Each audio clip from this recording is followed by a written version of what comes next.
I want to talk about birds. I want to talk about birds smiling against the backdrop of skies that weep with summer's end. The ones dressed up in melancholy complexion when the human world calls upon them. The freedom creatures that rejoice in the blues and yellows of forgotten skin.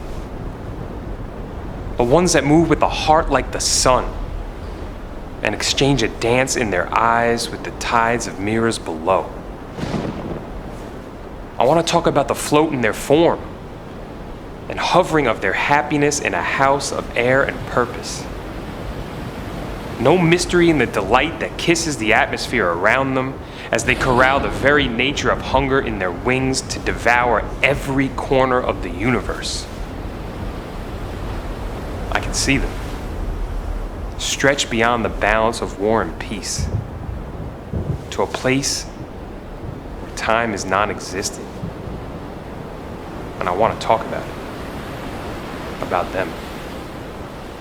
I want to talk about the pictures they paint with the swirl of beauty and life that speak more in the silence of being than any mouth here on earth. A stillness, a softness, a calm.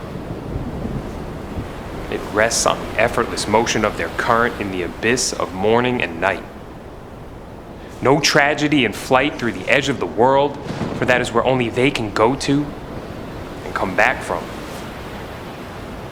I want to talk about my envy for where my favorite birds can fly, and how I hope one day they drop crumbs of their discovered heaven at my feet.